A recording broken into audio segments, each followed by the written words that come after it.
Well, Dzingai Mutumbuka, thank you very much for taking the time to join us here at Luminos to discuss what I think is a very salient and important topic, the question of leadership in the COVID context, as we're seeking to understand the best ways to build education back against the backdrop of this unprecedented crisis. So I'd love to bring you in here because of your illustrious career and your great experience. Tell us what it was like being a leader, taking an education system from independence into the newly independent Zimbabwe way back in 1980 onwards. Tell us that story. Well, this story unravels more than 40 years ago. So I don't know to what extent it is relevant. I would say the most relevant aspect is that context always matters. So bear in mind whatever I say, uppermost in your mind should be the idea that context matters. In 1980, when Zimbabwe moved from Rhodesia to independent Zimbabwe, I was thrust at the deep end of the swimming pool, having to lead an education system that throughout 100 years of colonialism had been segregated along racial lines. Moreover, the segregation manifested itself in a number of fault lines. White education was well-resourced, well-pampered, was almost better than your average private school, even in the global north. On the other hand, Black education was rationed. And a large portion of it was given by Christian missionaries, which itself was probably a positive because the Christian missionaries attempted with very limited resources to give as good an education as the government system gave. Anyway, here I am, 1980, one of the youngest ministers in the government. I'm supposed to integrate 3 education systems, which were the Department of European Education, as it was called, the Department of Colored and Indian Education, which was a tiny bit, and the Department of African Education, which was the largest segment. Even though the African system was the largest segment, if you look at the number of secondary schools, there were not even a quarter of those for the white population, which was only made up of 250,000 people. So you can see that in terms of both access and in terms of quality, there were huge disparities. So there are great expectations. On the side of white parents, there's genuine fear that their children are not going to enjoy the quality education that they had been used to. On the part of Black parents, there was this belief that overnight their children will be rushed into white schools. And so I was presented with really a very difficult situation. What I did, however, was instead of rushing to integrate the education systems, I took a step back and really reflected on what needed to be done in order to ensure smooth integration. One of the things that I did in the first 6 months was really public relations. And I remember many people complaining to Prime Minister Mugabe, as he was then, that the Minister of Education was sleeping on the wheel. But Prime Minister Mugabe knew what I was doing, so he just said, leave him alone, he knows what he's doing. Basically, I did a lot of public relations work. I talked to white parents in almost every town I went to, white industrialists. I told them that I had a very good education from a British university. I was not here to destroy the good quality of education, that I was going to use it as a benchmark against which to raise the quality of Black education.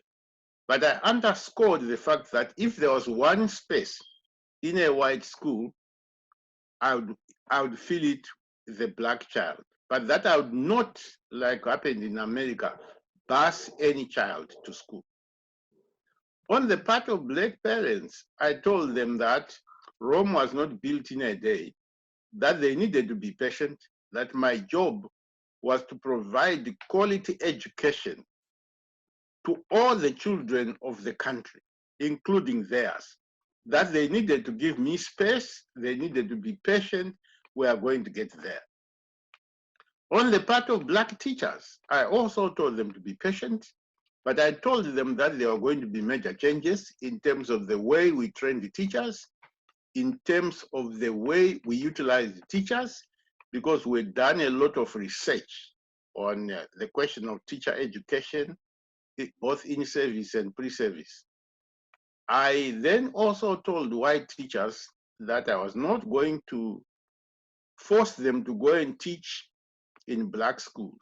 But one time when I was in Bulawayo, and I had a meeting with a group of white teachers, I told them that we were facing a crisis, that, for example, at Milton High School, there were 3 maths teachers for A level, but at Mpopoma, there was not a single teacher who could teach maths at A level. And guess what? I said, if anybody is prepared to go and teach there, because these are also Zimbabwean children, I'm willing to protect them. And guess what? 2 white female teachers came to my car and said, Minister, if you can offer us protection, we are willing to go and teach at Mpopoma. The reason why I'm giving this example is to show you that the most important thing I thought was really critical in the integration of the education system was not to destroy that which was there, was to build. And in order to build, you needed the buy-in of the people who were critical to the education system. I met white industrialists, and I used to say to them, look, we need you to assist us in building a first world education system in this country. We don't have enough money.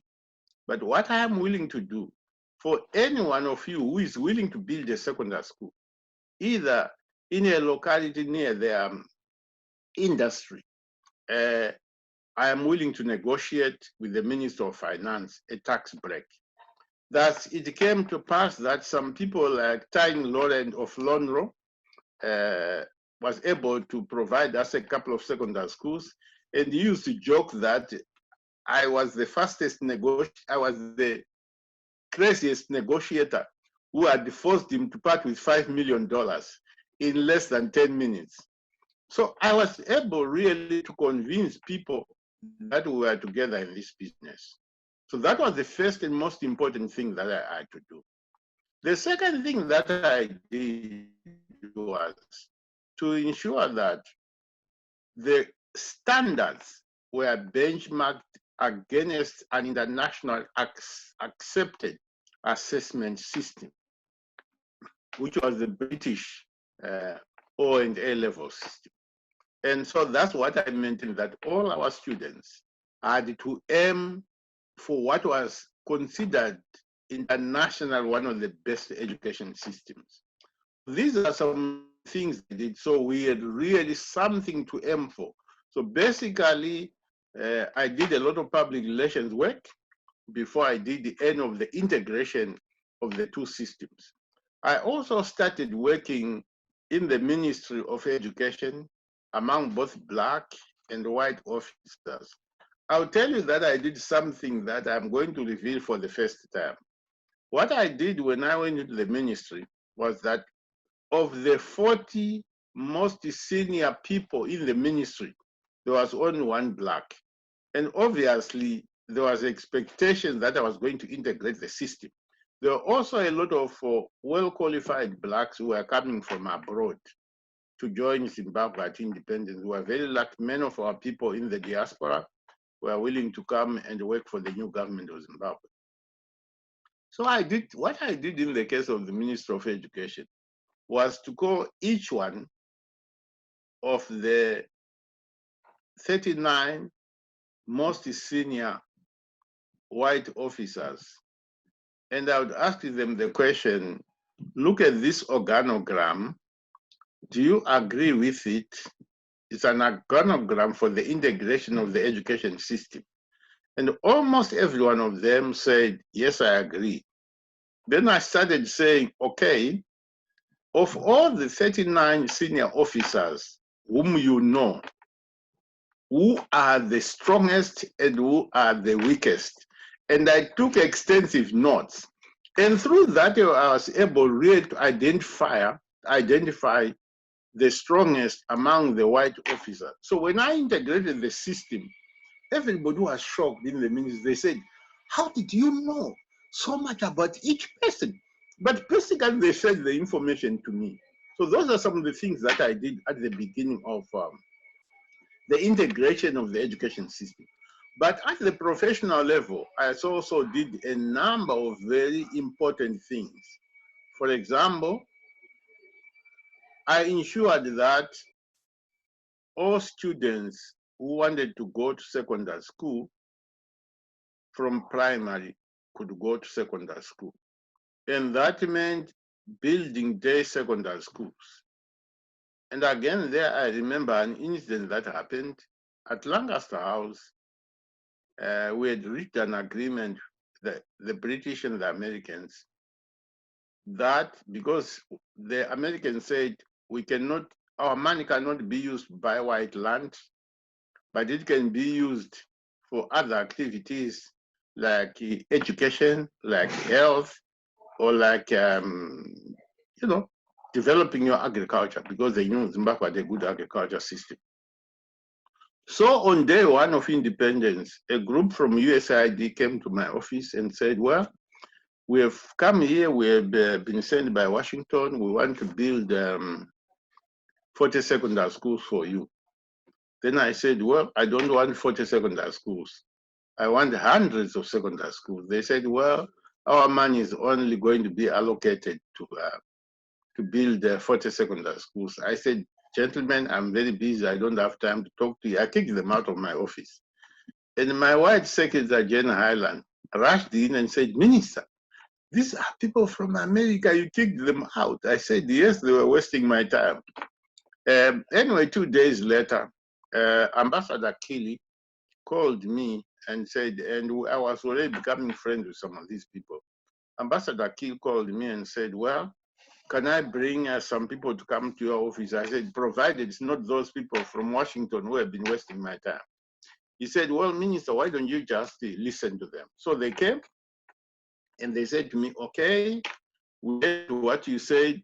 What do you want to use the money for? I said, I want to build one big teacher training college that will train secondary school teachers. Because if I have teachers, even under trees, I can educate kids.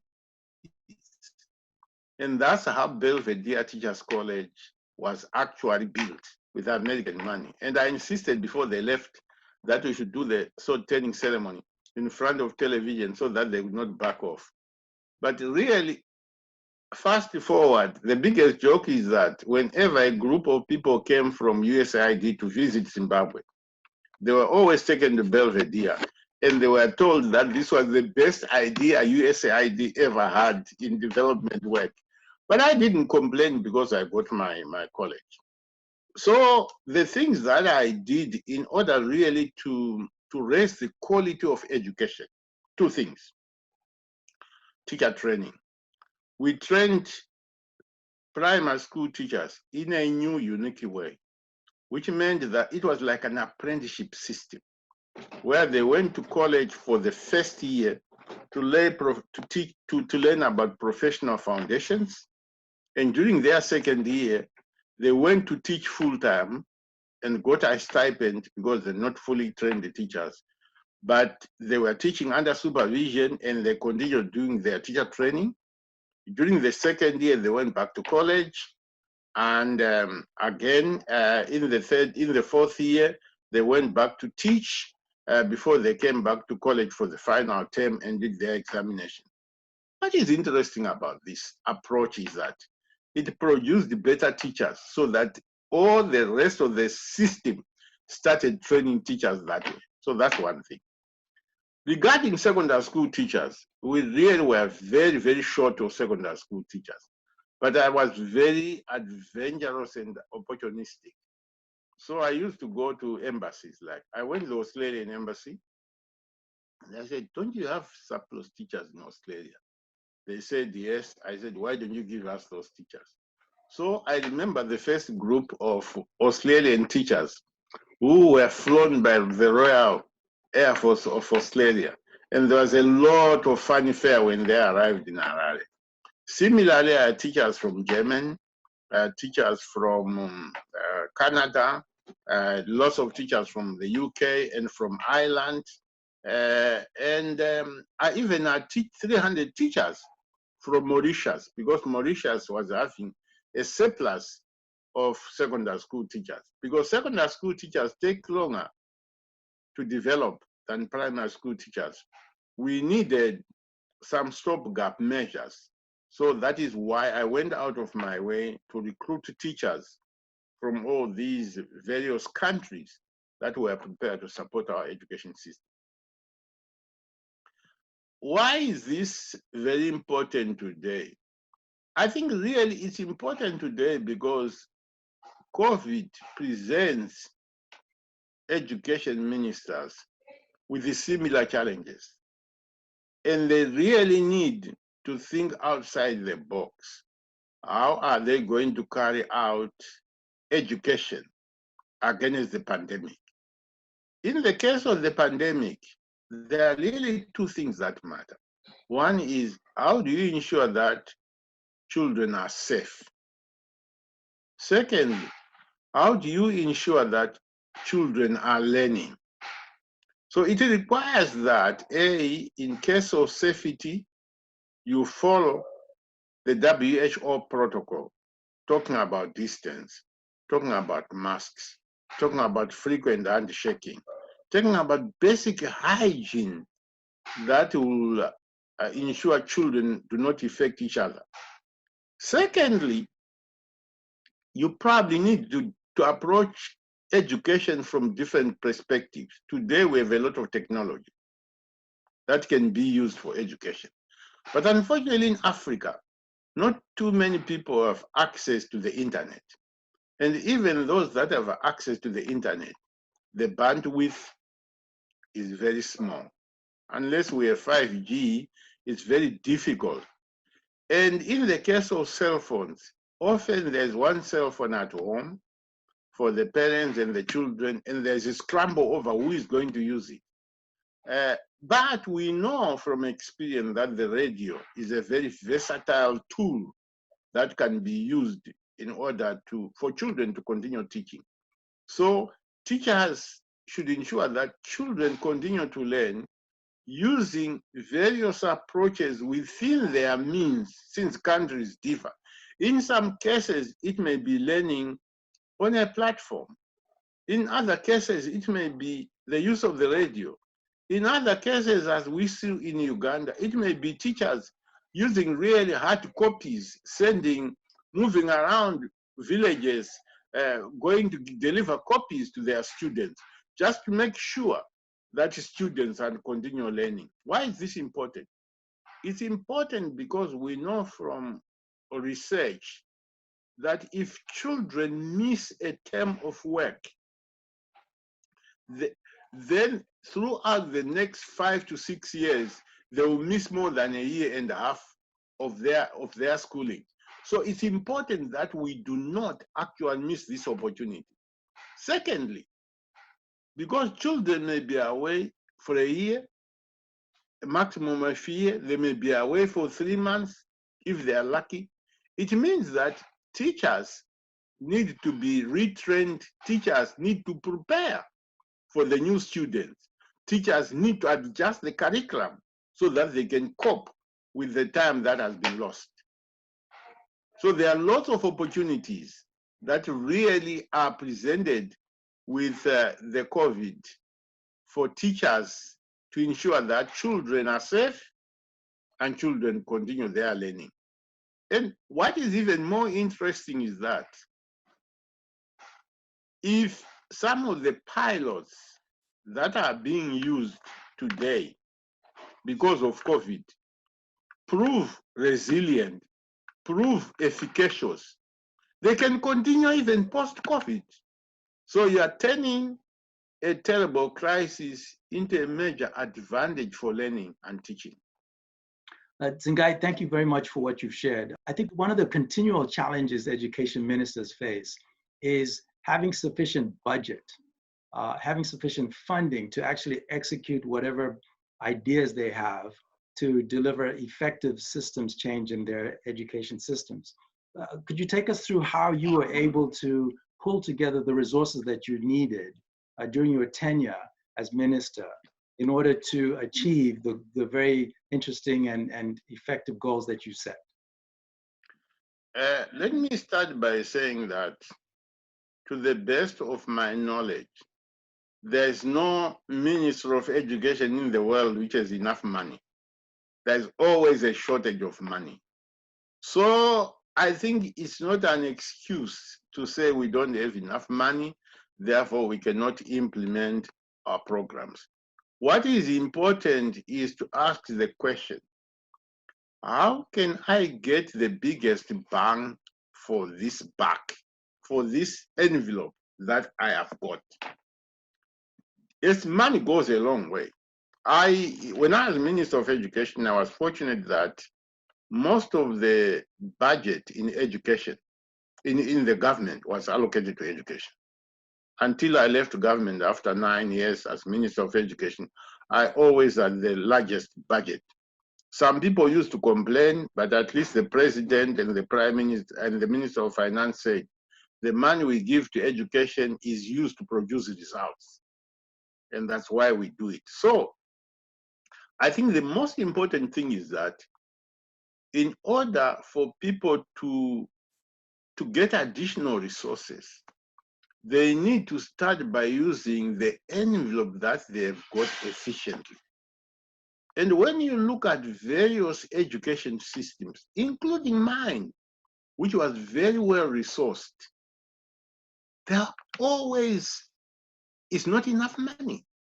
So you really need to find out what are the things that you can do, you can twitch in order to ensure that you give quality education to all the children that are in the system. So one of the things that we used to do was, for example, we ensured that teachers were well rewarded. That is absolutely important. Teachers have to be happy. Teaching is a very psychological thing. Teachers who are hungry cannot go and teach. So I used to fight tooth and nail to make sure that my teachers were properly paid. And I was well known in cabinet for ensuring that the teachers were not given short thrift.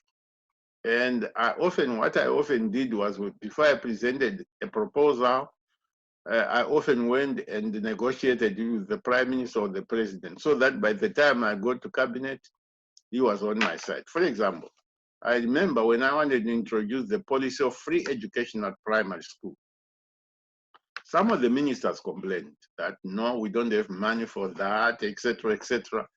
And I remember, because I had convinced the Prime Minister, he said, okay, all those who think we don't have enough money to educate all the children at state expense, can you raise your hand? We'll take your children out of school first, so we can allow the children of the poor children to take their place.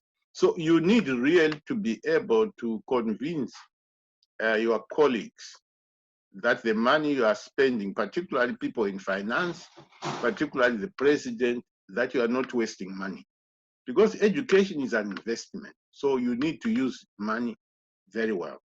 Secondly, you need to look at how you are spending your money.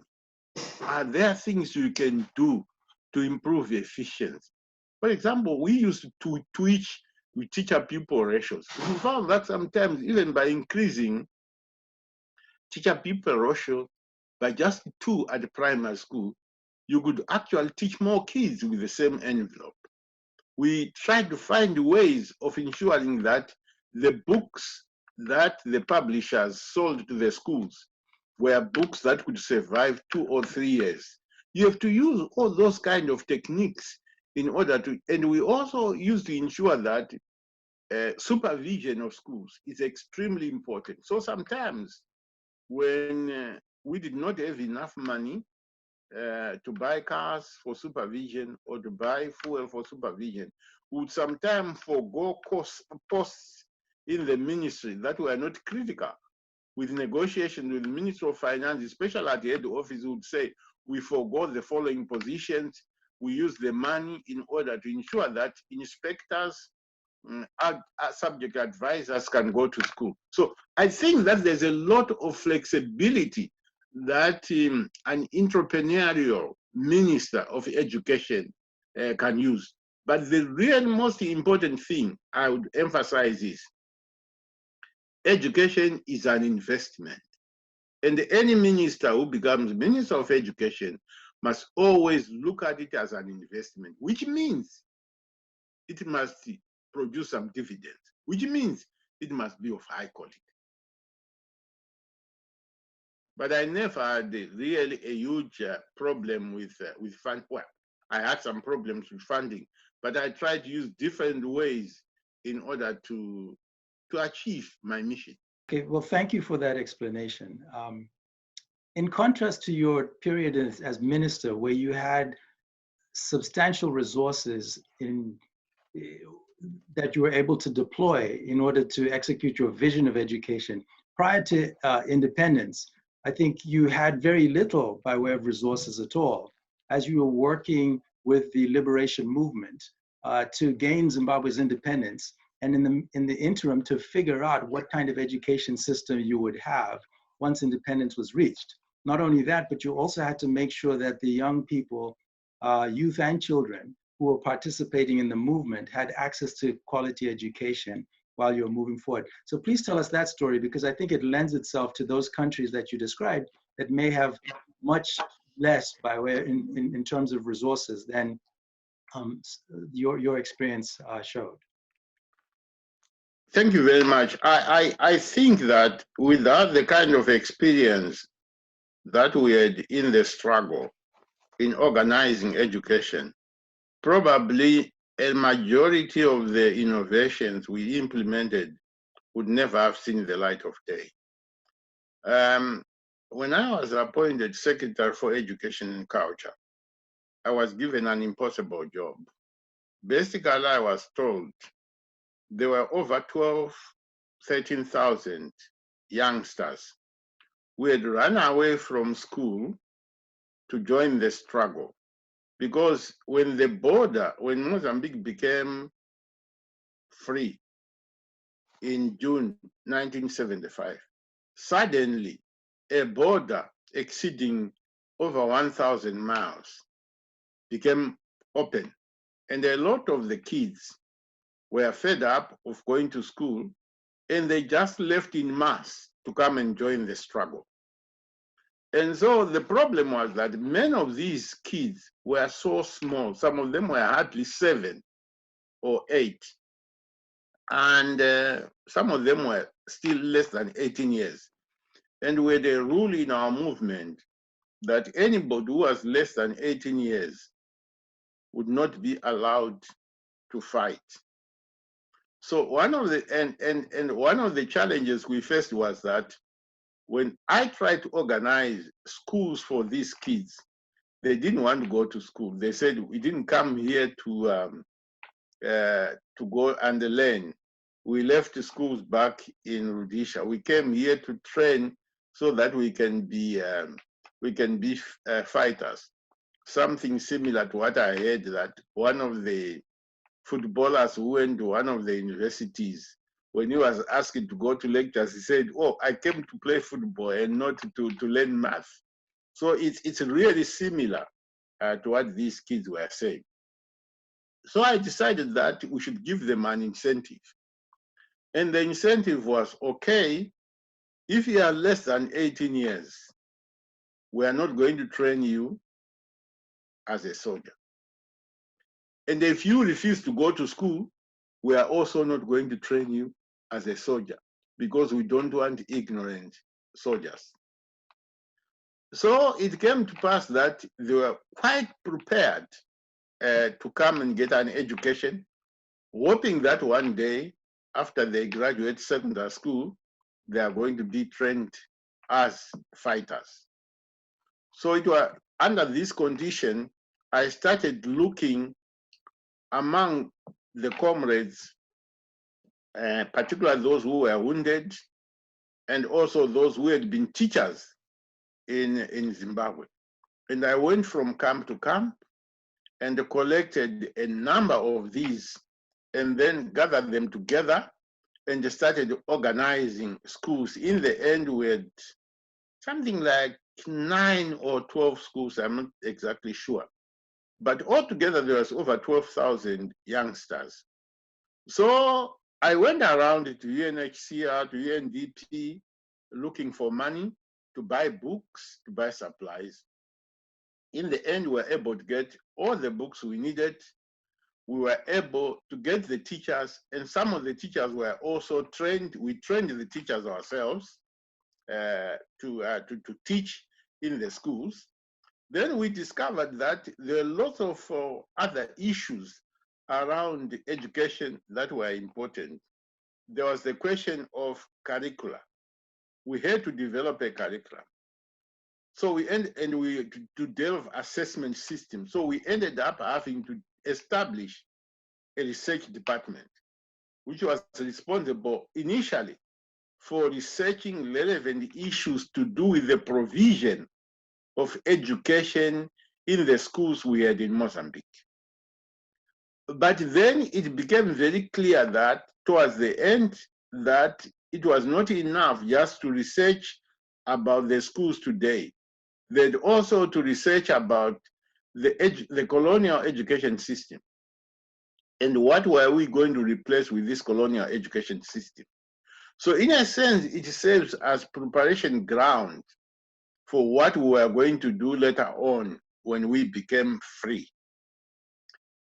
Secondly, it became clear that a number of teachers did not have enough teacher training.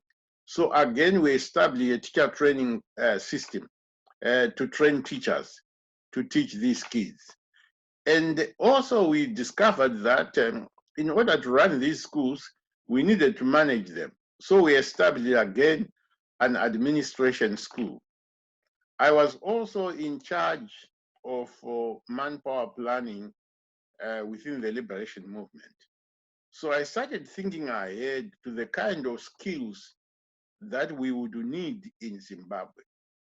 So I started looking at some of the comrades who had been wounded and could no longer fight, but could go on to school or go on to trade school. So I established some training facilities, for example, for technical vocational skills in Malta. I sent about 178 people to Malta to study various technical vocational skills. I also had people training as pilots and as aircraft maintenance staff at TATEC, at Ethiopian Airways Technical School, which was established by Panam and was a very, very good place to train pilots and technicians for maintaining aircraft. And in fact, they became the basis of the core of people we established Air Zimbabwe. I also sent young girls to Guyana to train as secretaries for 18 months, and they became the core of the people who were serving ministers when we became independent. I sent lots of people to Yemen, more than 200 people to Yemen to study in various institutes in Yemen. Again, so I was very opportunistic, sent some to Pakistan, again to train as pilots and so forth. I was very opportunistic, both in terms of young people who needed to go to school, teachers who needed, people who needed to be trained as teachers, both in service and also pre-service. I was very opportunistic about carrying out first-rate research for the education system as it existed in the camps. And secondly, for what kind of education system we are going to have in the country. And of course, the army is a very good institution for learning administration. And so we use that backdrop, we use that advantage of being cadres in the army to really implement good systems of management and administration. And we used all these lessons as the basis for building a new education system in Zimbabwe. And this is why actually at the beginning, for the first 6 months, I could appear to sleep at the wheel, doing the PR work to ensure that there will be no problems with integrating the system. Because, and at the same time, I knew that the research group, which had now transferred to Zimbabwe, was carrying out the necessary work for the integration and the quality education that we needed to establish. Thank you, thank you. Now, as I'm listening to you, I think back to the quote that is attributed to Winston Churchill during World War II, when he is said to have said, "Never waste a good crisis." And it seems to me that during the liberation struggle, that you were not paralyzed in any way with the overarching challenge that you were facing as a group of people urgently fighting for the country's independence. And still you were able to be innovative, creative, and thoughtful, and to your point, opportunistic about identifying ways to mobilize your people such that they could build out the skills and resources they needed to come back and co-create, construct an effective education system post-independence. What is it about you, or what is it about your journey that gave you the mindset and the ability to do as Winston Churchill suggested, not to waste a good crisis, but instead to innovate and be creative? First of all, because when you are fighting a war, there are no right or wrong answers. We were very open to criticism. We were very open to advice. We never thought we knew everything. In fact, we did not call our teachers teachers. We called them instructors, because we told them that even when you are a teacher, you can learn a lot from your students. So we were very well disposed to the idea that we don't know everything. We were well disposed to the fact that we are in a crisis. And because we are in a crisis, we need to solve the problem.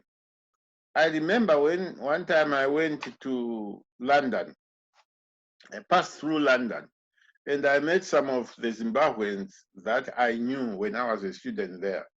And they were joking with me. They were saying, "You people, you say you are fighting against Smith, but you don't have any planes, you don't have any armored cars." And I remember saying to them, even on foot, we can defeat Smith.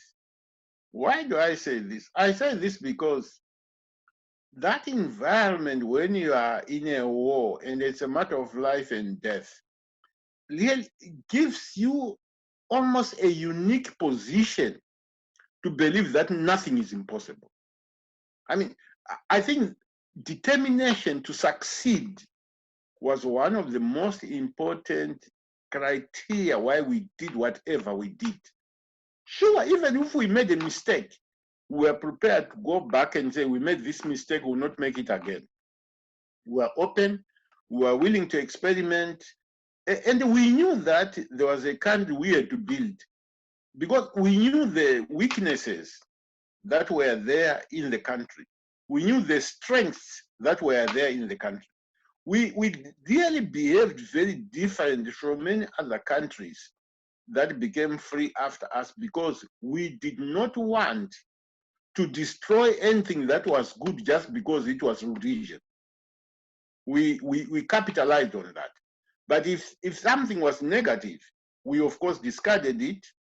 We were very open. And I think that what ministers today confronted with COVID should really seize the opportunity, as Winston Churchill said.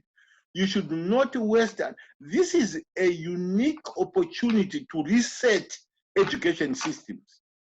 This will never happen a second time. In our case, it only happens when we are independent. So we had to utilize this opportunity and not to waste it. And so I plead with ministers and other people who are responsible for human resources development, really not to waste this opportunity because it will not happen again. That actually leads me into a point I wanted to bring up with you, which is recently Fernando Reimers from Harvard University pulled together an exceptional group of education thinkers, and they together penned a book entitled Letters to a New Minister of Education. And the focus there was to try and equip the new minister with advice and support that would get them started really well. Well, in the context of COVID-19, I wonder what your letter to current education ministers of education would be to make sure that they take the right steps to build their education systems back better. Yes, I have seen the book that Fernando put together, and it's a very good book. I think that there are really many pieces of advice that I would give to the new Minister of Education. The first would be to think of what an earthquake does. Very often, an earthquake destroys and you have to start building from afresh. Many ministers got into education systems that were very difficult for them to rebuild. Many ministers, so I would say, dear minister, you inherited a very inward-looking education ministry. Your ministry certainly was making progress in some areas like the Sustainable Development Goals. But your ministry also had a lot of weaknesses. People did not see education as an investment. They saw it as a do-good thing. It's nice for kids to read, but it's also nice for kids to have something to eat. It's also nice for kids to have transport from one place to another. It's also nice for kids to be vaccinated. So nice is not enough when you are talking about development issues. So you must see this in education as a core investment. And as Harry Patrino said, the investment in education might very well have returns which are better than the stock market. But he said there are three conditions for you to get those returns. First, you need to start early. Second, you need to educate girls. And third, education must be of the highest quality that you can produce. These are three conditions for you to be able to get the huge investments that will exceed those of the stock market. So I would say, Minister, it's very important for you to lay a very good foundation, particularly in grade 1 and 2, which again brings me back to the situation in Zimbabwe.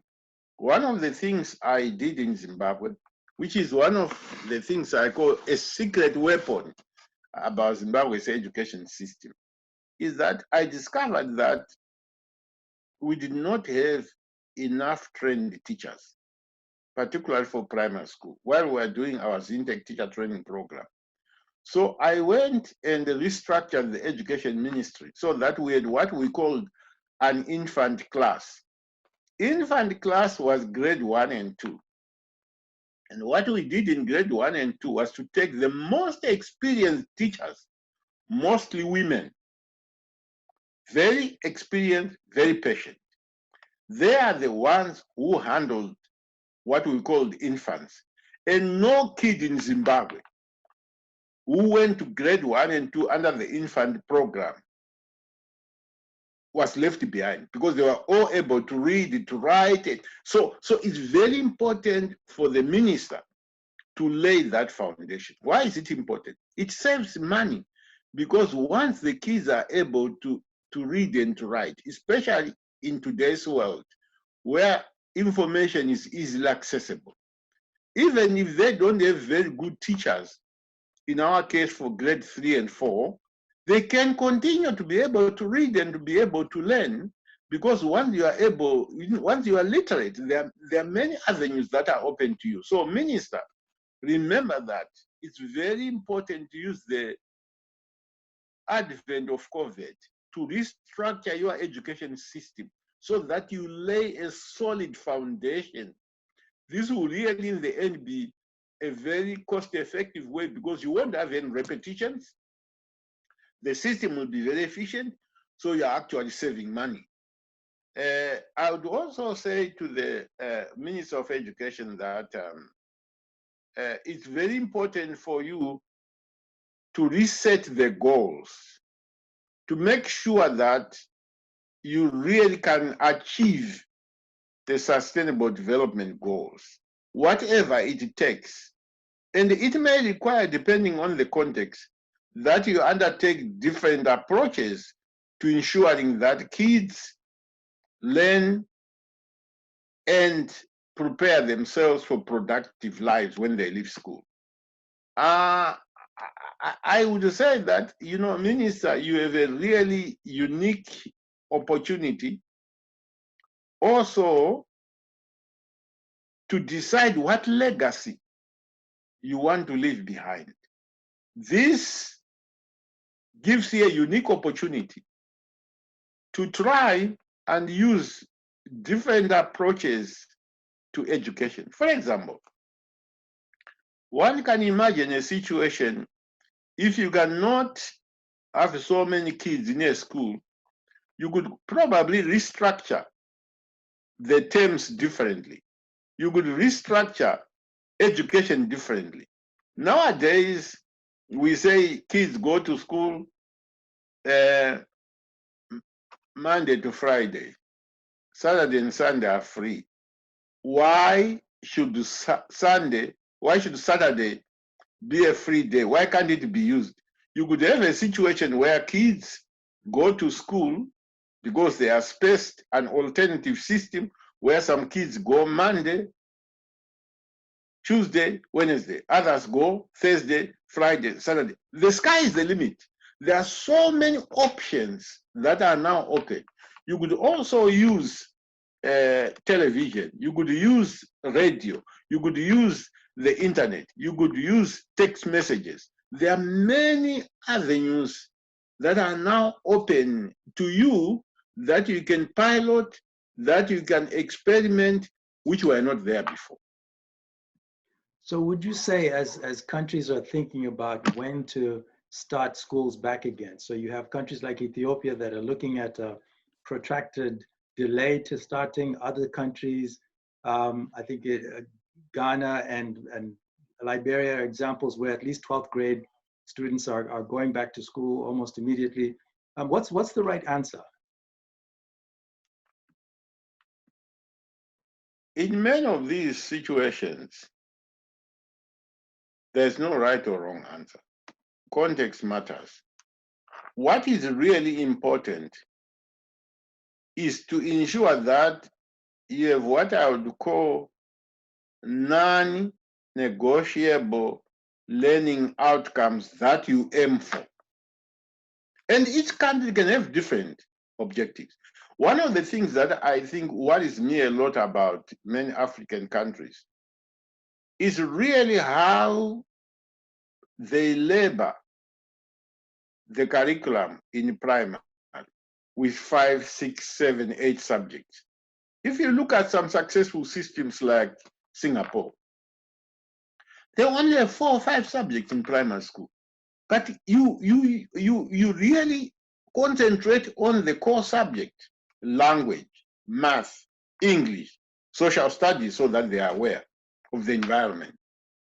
So it's very important for ministers to take advantage of this, to discard all the things that they really saw no point in continuing doing, and to do new things that are important and that all kids need to learn. It's a unique opportunity, an opportunity that will never exist again.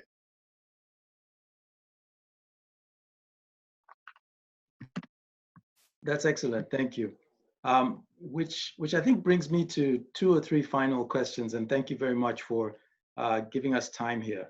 My first question relates to what messages or encouragements you might have for parents and children. Oftentimes, as so-called education experts or implementers, we tend to have very high-level conversations, and we sometimes forget that our target audiences must also have a voice and must also be addressed directly. So what messages, what encouragements might you have for children and parents who are going through this in a very visceral way day to day?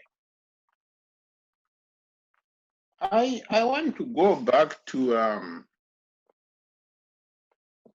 what I said at the beginning when I talked about public relations.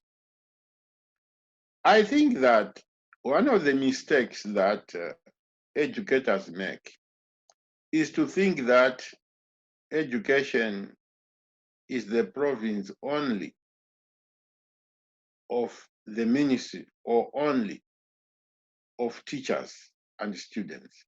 Education concerns everybody in society.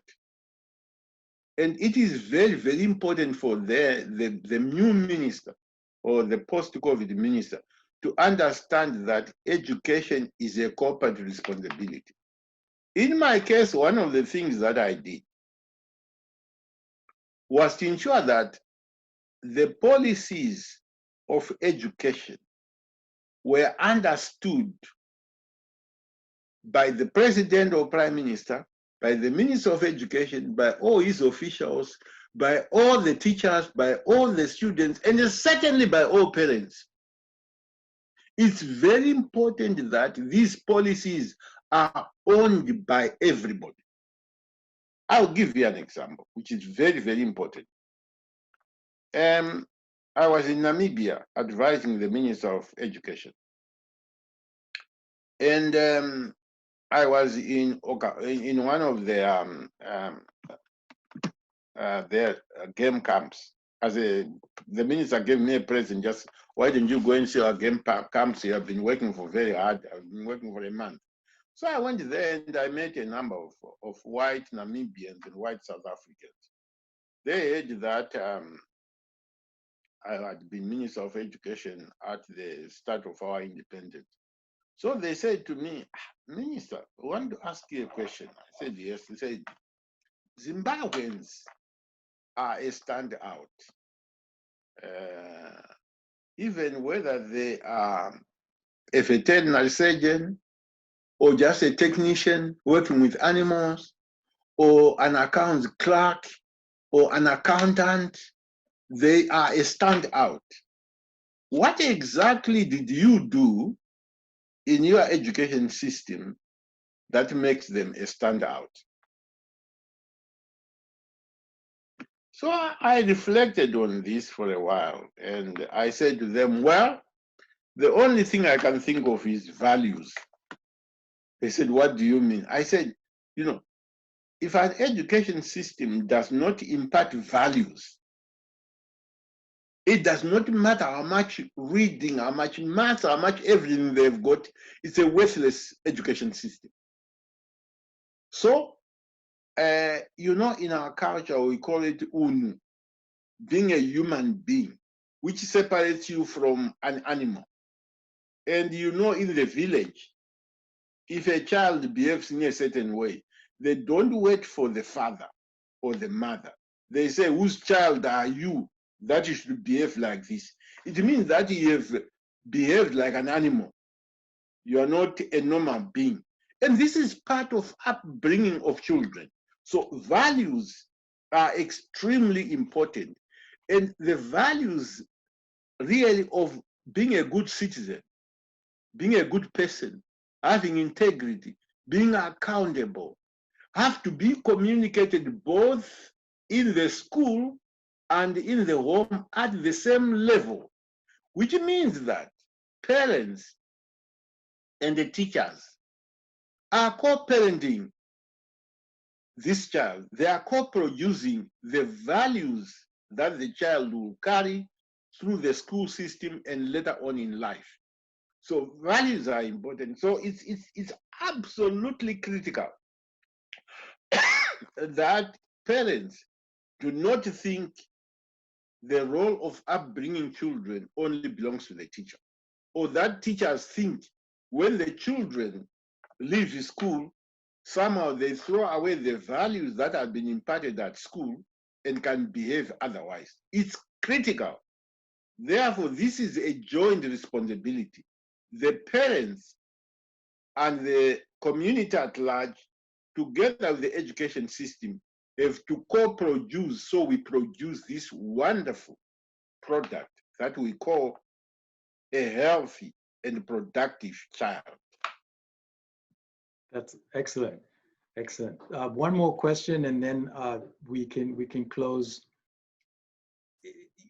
At independence, when you were working towards building the education system, a number of your African counterparts were doing the same thing, and some of the leaders who then ended up leading their countries were penning what I think are fairly fascinating, what became books that we now read, with theories of change, theories of action about education, development, and improvement. Among those were Julius Nyerere and Kwame Nkrumah, and of course many more. But I wonder whether we could use those as two anchors to get your opinions on some of what they said and how we progressed since those visions were cast. Well, each of these people are considered founding fathers of their nation and of Africa. Kwame Nkrumah being the first prime minister of an African country, that showed the way. That showed that Africans can decolonize. Africans can take their fate into their own hands. Julius Nyerere was an extraordinary person in the sense that he created probably the only nation in Africa. When you talk to Tanzanians, and I've lived in Tanzania during the struggle for a long time, any Tanzanian you meet is a Tanzanian first, and their tribe second. That is a unique achievement that they've made. So they've made phenomenal contribution to development. But there've also been some blind spots. In the case of Nyerere, I would say one of the blind spots was really to also think he could collectivize the country, copying what China has done. And context really matters in this case. I cannot overemphasize it. Context matters. So, for example, the Chaga of Kilimanjaro were very progressive and entrepreneurial farmers were producing it. When you collectivize them, you go against the grain, and of course, food production went down, and it developed an opposition that would not have been necessary. Secondly, Nyerere also had this belief that, yes, what we need is really to educate everybody up to primary. Secondary, we can take our time or take a few people to go to secondary. We now know, of course, and there are books been written about why the economy of Kenya became the engine of economies in East Africa, because in Kenya, they expanded secondary education at a much faster rate than they did in Tanzania, and therefore developed the human capital that Kenya now boasts, which Tanzania is struggling to build. So it's important to draw these lessons because they are key. And today we know, of course, that primary education is not enough, especially for the fourth industrial revolution. Secondary is important. In the case of Ghana, I don't know enough about their education system under Nkrumah. I know now that they are trying very hard to reform the curriculum, and they may succeed in this outcome-based curriculum, which they are trying, because they are doing it. The Minister Matthew Prembe, is really doing it very systematically.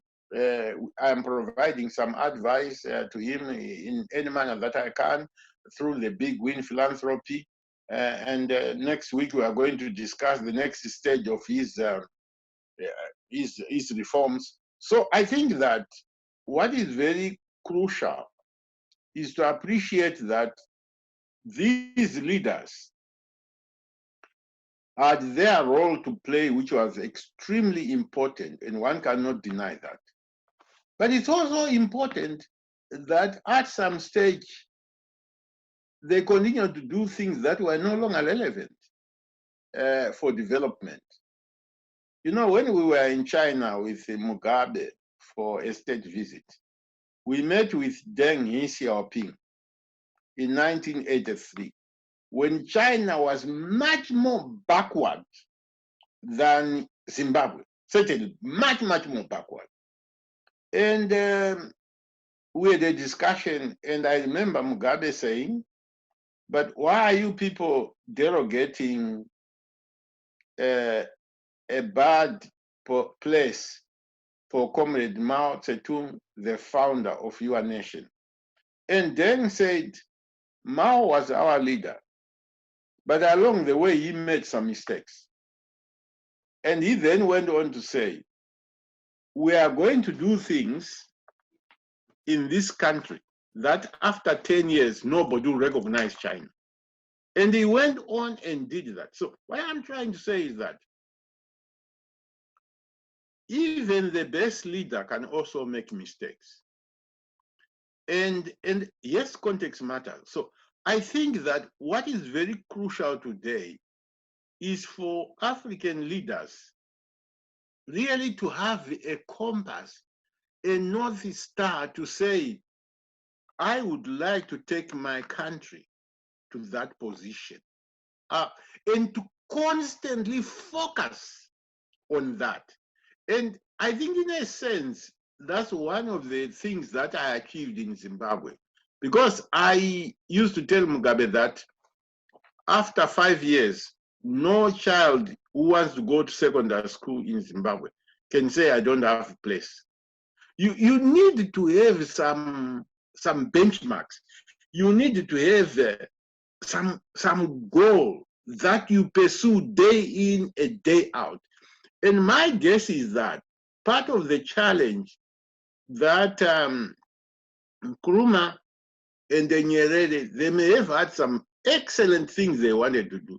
In the case of Nyerere, certainly the freedom of Southern Africa may lie as one of his best legacies that he did.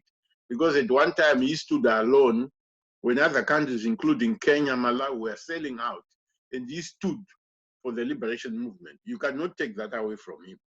On the other hand, domestically, you could have done more.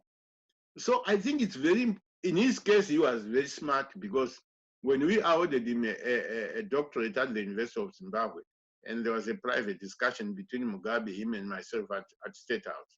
He said, you know, I left government because they wanted to do structural adjustment, and I just wouldn't have it. So I gave up. I said, you can do it on your own.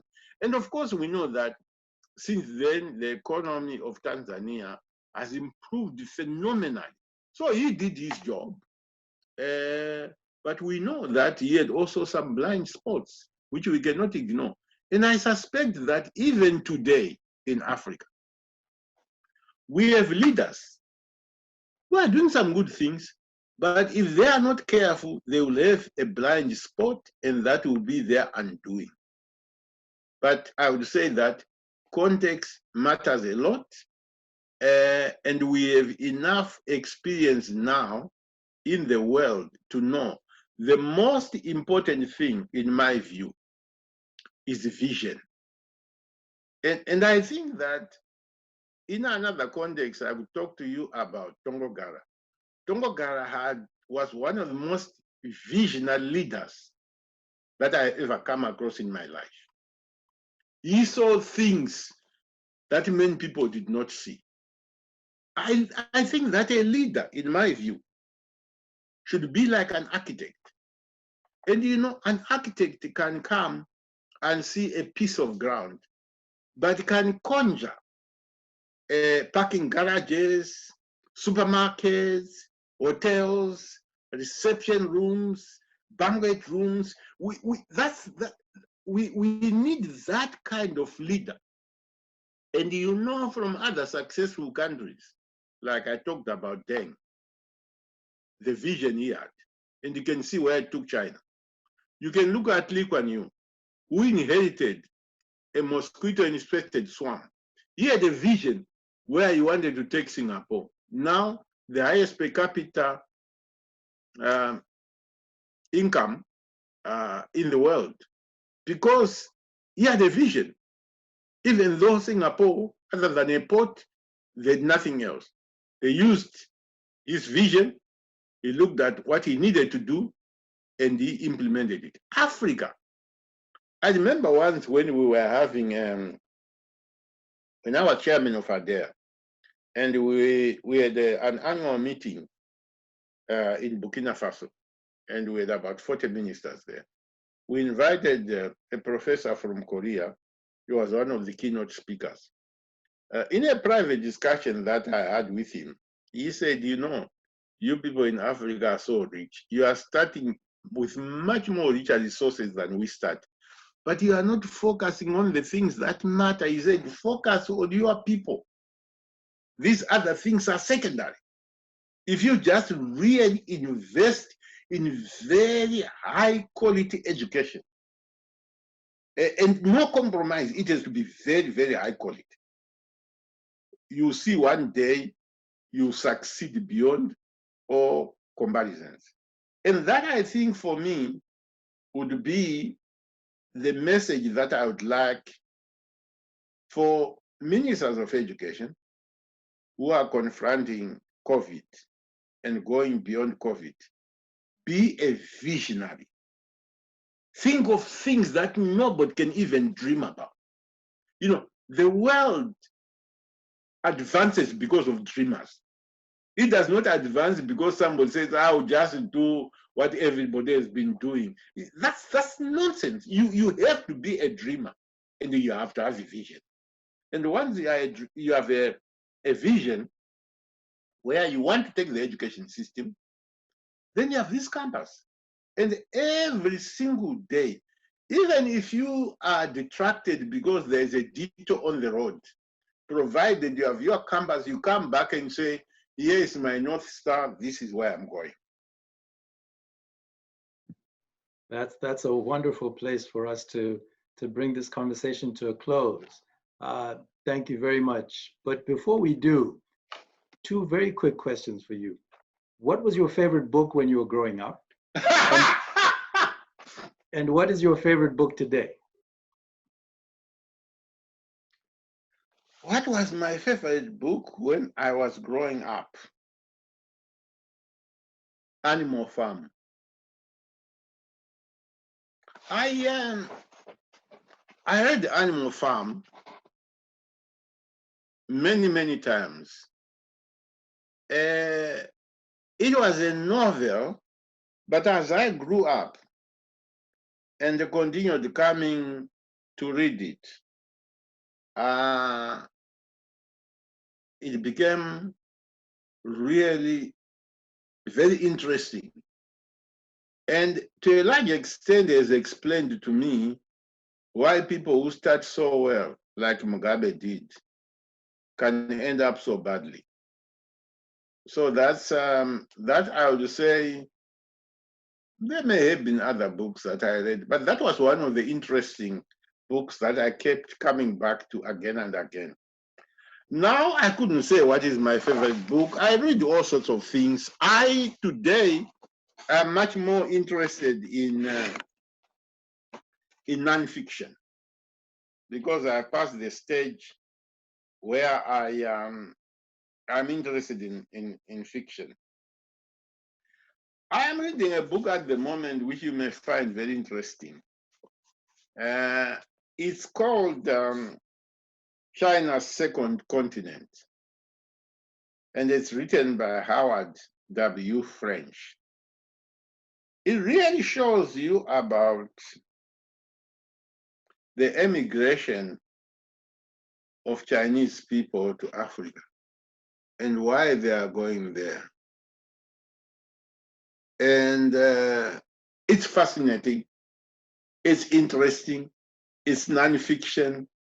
I think that many African leaders need to read books like that,